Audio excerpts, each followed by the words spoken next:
Hello, ladies and gentlemen, and welcome to the REC podcast, brought to you by the REC Toycast. I'm your host, Roman Chavez, and with me, as always, Erik Icarus. Bomb Dude Erik Icarus. Hashtag Bomb Dudes. You know it. Let's get it going. Let's get that going, kids. You can follow us on Instagram at REC Podcast. You can follow myself at Roman REC Podcast. And you follow the Bomb Dude.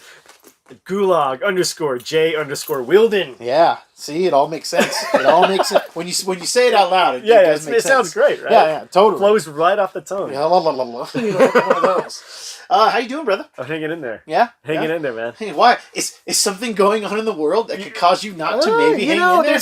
There might be some things, you know? Okay, all right. I can't go to the movies. Yeah, me neither. Nobody can. It's upsetting. I mean, I broke in. Okay, yeah. I let myself in. Yeah. Ate a bunch of raw popcorn seed. And they told me to leave. Yeah. I don't get it. There was somebody there. That's interesting. Yeah, they were cleaning up the joint. Well, you do have the look of one of the cleaners, so that is. I'm sure they wouldn't have given you a second glance. They're like, hey, what's up? Hey. No. Well, fortunately, in this time and as a parent, Disney's really been doing us a solid. Yep. They released Frozen 2 on Disney Plus like months early, like 6 or 7 months early, something like that. And then they just the other day put Onward. Yeah. Onward came out in March. Jeez. And they put it on their streaming. Not like, oh, you have to pay to watch it. No, they just straight put it on there. And as a parent, I gotta tip my hat. I wasn't as blown away by the Frozen one because literally we bought it like 2 days before they put it on Disney Plus. Oh man! But and having them put Onward, I had not seen Onward. Right. So I watched another movie I've not seen before. I need to get on that, man. I'm only 4 in. Still, but, we're almost a quarter of the way through the year. I know. Or we are a quarter of the way through the year. We can blame some of this on that Rona, but we'll see what happens. We'll see what we can get to. Corona. Where you at, Weird Al? Yeah, I'm sure he's hunkered down. Right? Yeah, no, I watched Onward with the family, and man, great movie. And it was another one of those Pixar films where my wife didn't want to watch it, or she wasn't interested in watching it. She'll watch it for the kids. Yeah, and she was like, I thought this was going to be stupid, and it was really good. It was super fun. Great voice casting with Tom Holland and Chris Pratt. Nice. This is very unique and interesting story about there was once magic in this world, and there's magical creatures, but it was kind of like a weird through the looking glass where we used to use magic, but then you see one of them invent, and then you see one of the creatures invent electricity. Right. Whereas the magic people, they were really thought of in regard. They would come to your town, they'd light the fires, this and that, and then somebody creates electricity, and then you just kind of see how their lore from where they came from got kind of put in Dungeons and Dragons and magic type stuff. Okay. Right. And it was so funny and so clever. Huh.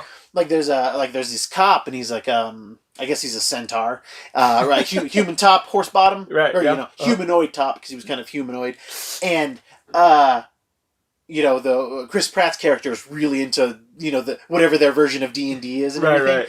And he's like.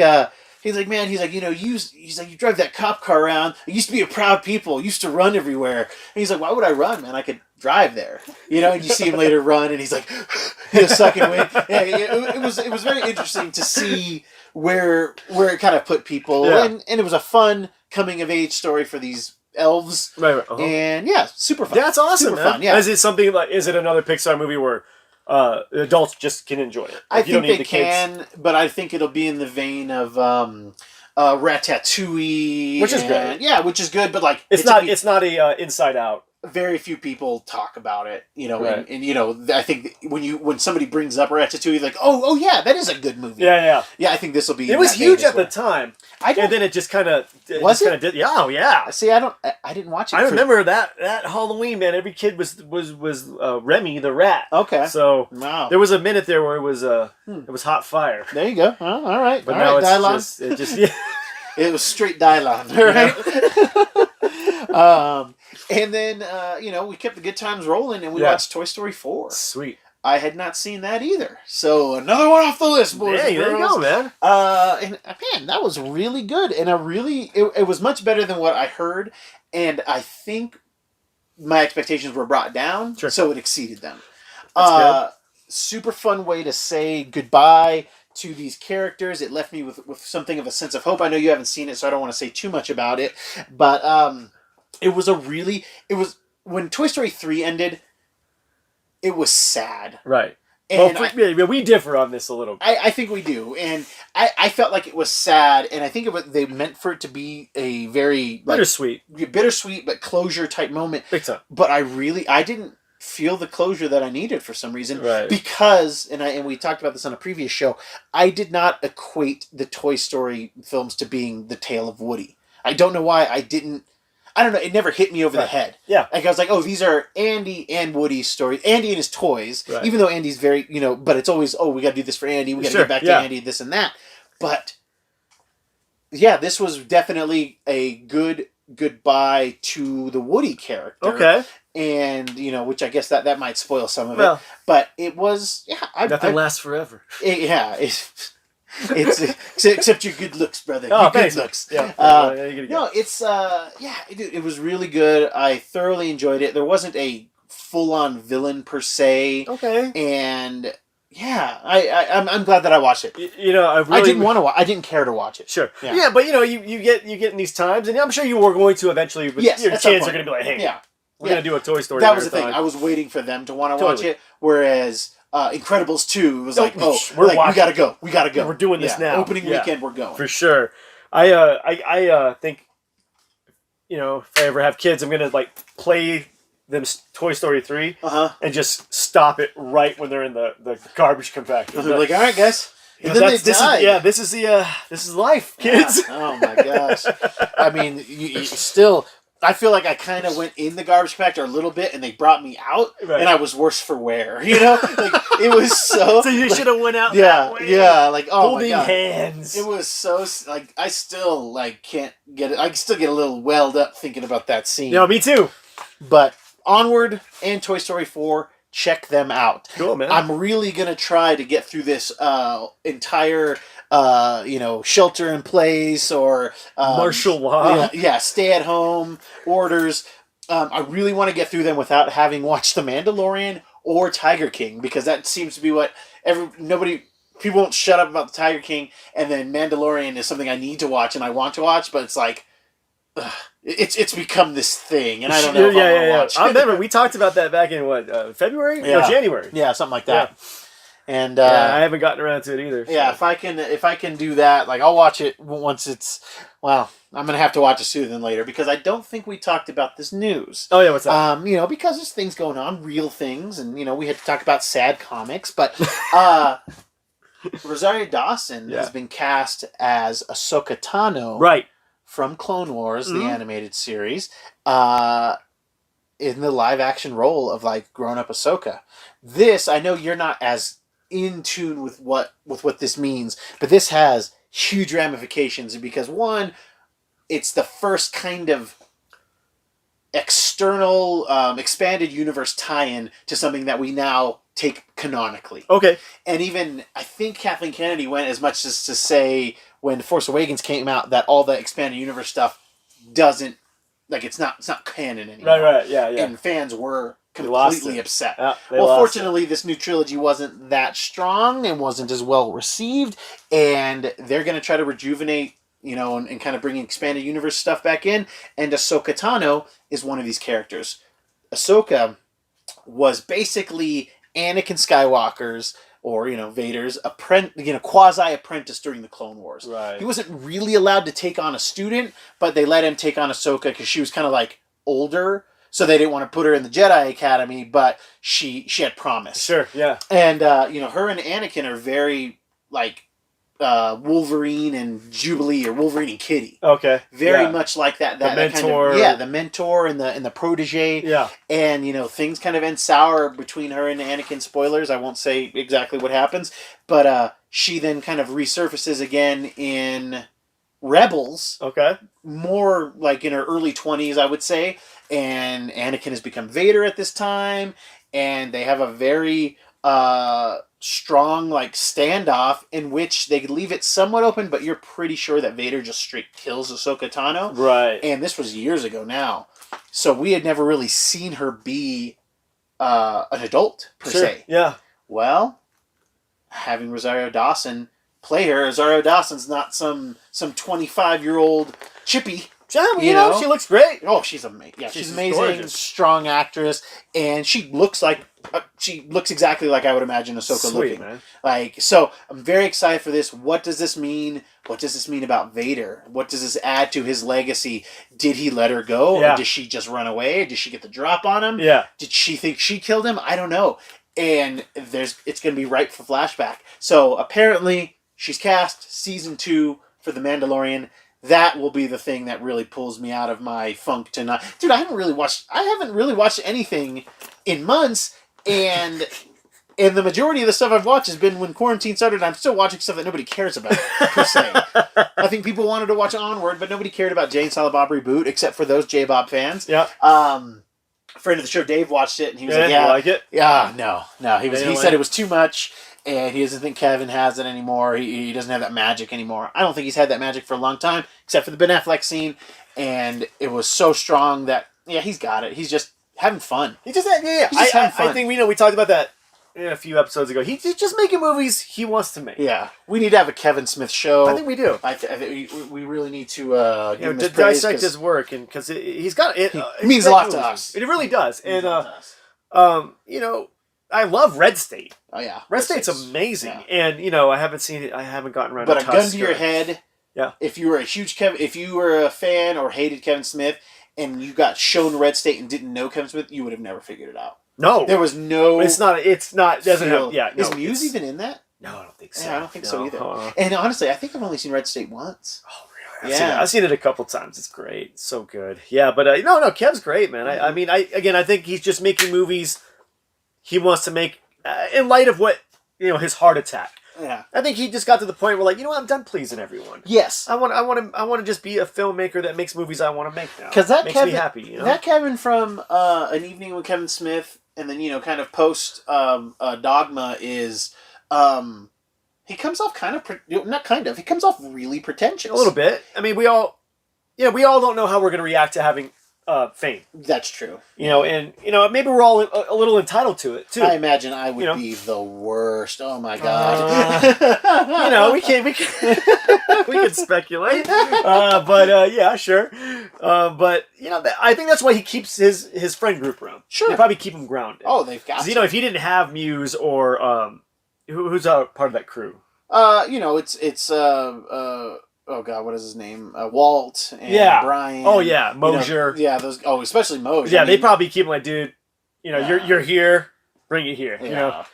So he probably could have been a lot worse. I mean, I think he had the foresight to keep his hometown friends around. And him getting into weed, I think, really kind of changed him, because even during the first evening with Kevin Smith, he wasn't smoking. No, he was kind of almost against it. Yeah, I think he needed it to kind of chill out. Yeah, big time. Which if you haven't seen that first evening with Kevin Smith, please go watch it. It's brilliant. It's so funny. Evening Harder is good. Yeah, that's pretty good. But it's not the first one has a lot. It just hits you because you're like, what is this? Yeah. If you can't find an Evening with Kevin Smith 1, don't watch Evening Harder first. Do not.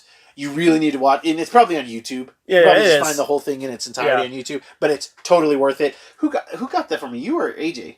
When you guys got that? I think it was AJ. Yeah, AJ got that from you. Got it from me for my birthday. I think you did. Oh man, yeah. And we watched it a couple times. We watched it a lot. Yeah, we blew that DVD up, man. Yeah, it was good stuff. The Prince story. Yeah. The Tim Burton story. Oh yeah.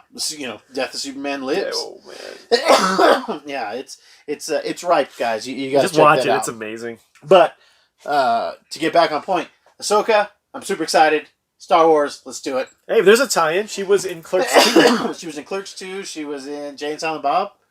She was? Yeah. Reboot. Okay. Yeah, she was in Jay and Silent Bob Reboot. Okay. Yep. Cool. Well, there you go. I don't know why Elijah Dushku wasn't in it. Yeah, she's doing things. Yeah. I assume it was just, when they film that, it's like, hey, we're filming for 12 days. Yeah, if you guys can't get here, it just can't fine, happen. Yeah. We still got a good amount of cameos. But something on the horizon, my friend. Yeah, what's that? Looking out, and while certain things don't seem great or have a lot of good outlook or hope, the good people at Marvel Studios said, hey guys, we're moving a lot of movies, but here's the plan.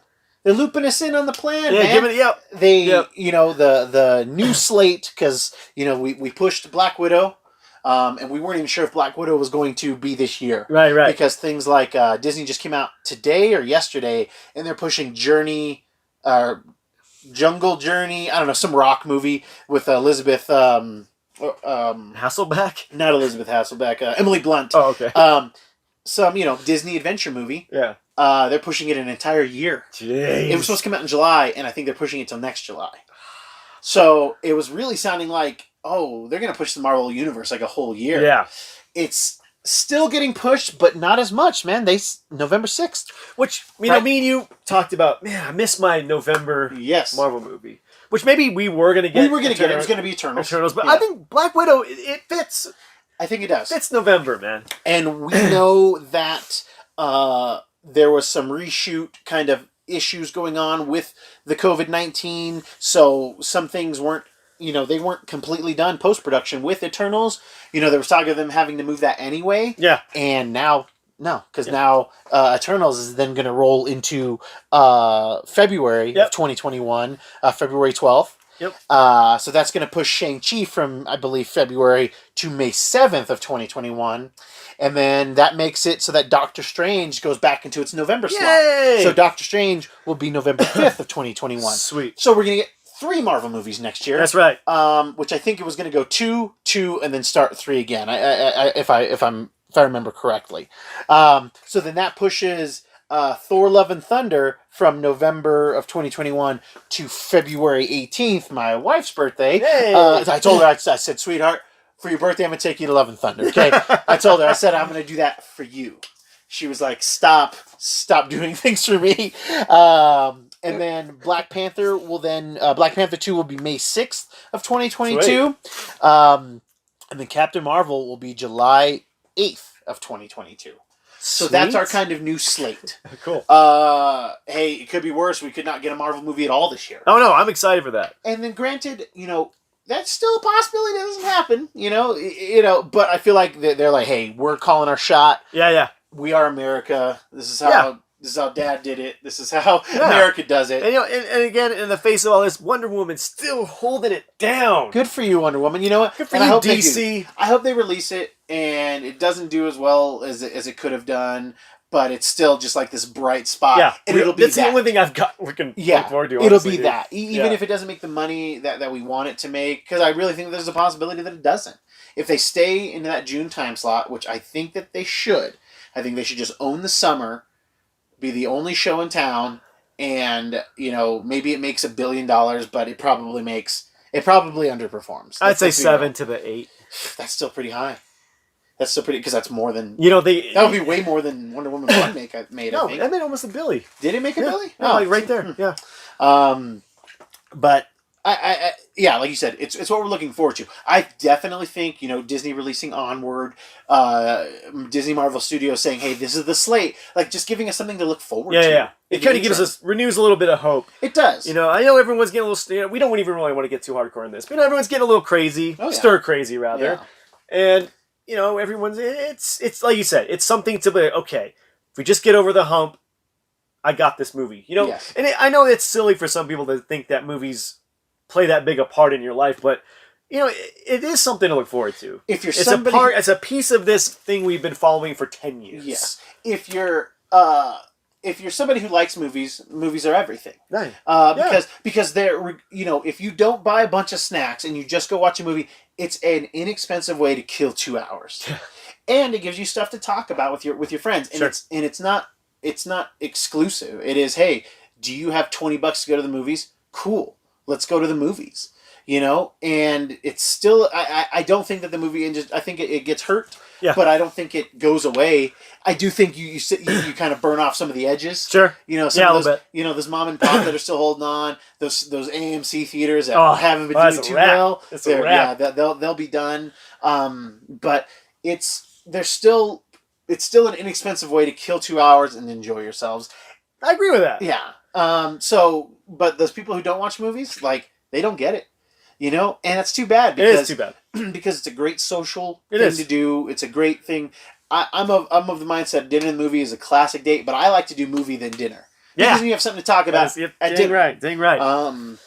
It's it's funny because I love movies. Yeah. And I also run with the antithesis crowd. Yeah. Where they think movies are, destruction of society, and they think, books and are the only true way to experience cinematic visions, in your head. Uh-huh. So it's funny to tote that line because you can look at them and be like, it's sad that you only think that's one perspective on one thing you see. Yeah. Like you read the book of whatever. Yeah. Then they make a movie about it.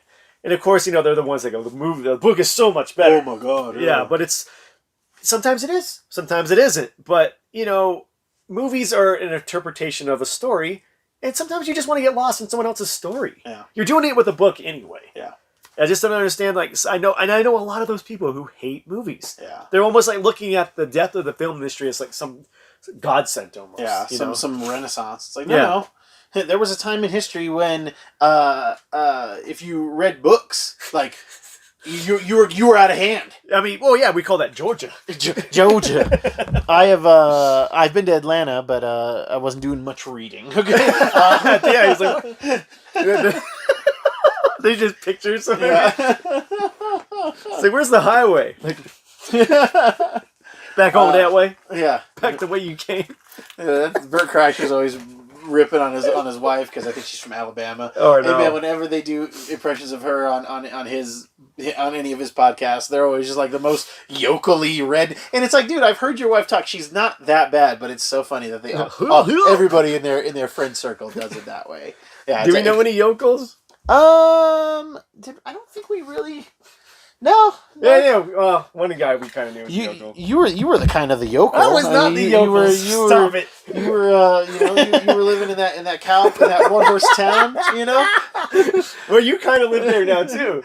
Yeah, I mean, but now it's not. Like after you got out, there's no yokels. You're the last of the yokel Heekins, all right? Oh Jesus! I just I'm glad that Marvel did this. I think it's great that they're giving us something to look forward to. Yeah. And I think now there's a chance that Black Widow is the highest grossing movie of the year. I think it's very. I think it takes the year. I think it's. I think it might. It's just gonna sweep it all, man. I don't know. It's gonna sweep the Oscars too. Yeah. Oh my god! Scarlett Johansson wins for Best Actress in Marvel. Because it's like the only movie. Dude, what are they gonna do? I know. What are they gonna do? Yeah. Or is this the year that it's like, oh hey, all this stuff that came out on Netflix and Amazon, which all these other filmmakers, a lot of the older ones, like that is not real film. Yeah. Now they have to bend to it, basically. Dude, I didn't even think about the Oscars. We'll have to reach out to a friend of mine, Derek. He's a huge fan of the Oscars. Yeah, the Oscars are going to be so weird. It's going to be weird. Yeah. Yeah. Oh my gosh, I got 4 nominees. Yeah. In every category. Yeah, Wonder Woman, Black Widow. Widow. Yeah, it's just like all this like sci-fi stuff that it would never get the time of day. I know. Ever. Yeah. If I'm Ghostbusters, I try to get back into this year. Yeah, dude. And like, hey, we'll come out for Christmas. Yeah. Come out in October. Come out in October. Yeah, just own October. I mean, it's Ghostbusters. Do it. Yeah, it's. I mean, we can salvage this year, 2020. Yeah, got my eyes on you. I don't know, man. I'm thinking Scarjo about to get a Best Actress. She's gonna be that would be perfect. Like the Best Actress. It's the first like Oscar for like a main. I guess Joker won Best Actor. But I guess we don't need to talk about that. Hey, I'll talk about it. Yeah, you will. I love that you movie. will. Yeah, Joker's got 2 Oscars, all right? Yeah, he did. Yeah, he's got a... Yeah, man, it's funny how we were talking about that, too. Like, Joker is just like there he is right there. Yeah. It's the role to take to win an Oscar, man. Yeah, except unless you're Leto? 30 Seconds to Leto. Oh, yeah, 10 Seconds to Uranus. Yeah. I love that, man. All right, kids, that's our show for today. Thank you so much for listening. If you like what we're doing, please hit the subscribe button. Give us a like. Are you so excited that we got a Marvel schedule? Because I got to tell you, it moves the needle. Okay? Yeah. It moves the needle. Give me a little hope. Tell your friends. Subscribe, like. Do you have any final thoughts for us today, my friend? Yeah, just, keep looking forward, kids. Yeah. Hope is on the horizon. Oh yeah, just write it out, kids. Just being able to find some type of a joy right now is good. Yeah, just stay on that. And if all we get is, hey, we're definitely getting Black Widow this year, I'm ready. If you give me Wonder Woman and Black Widow, I'm cool. I'd be very happy. I'm fine. I'll be okay. I'm gonna be okay, kids. Yeah. If you're wondering about this bomb dude. Yeah. This bomb dude's about to explode. Okay? I'm concerned about it. But you know what? 6 feet away, kids. Thank you so much for listening. I have been your host, Roman Chavez. I'm still Eric Icarus. And we will catch you next time.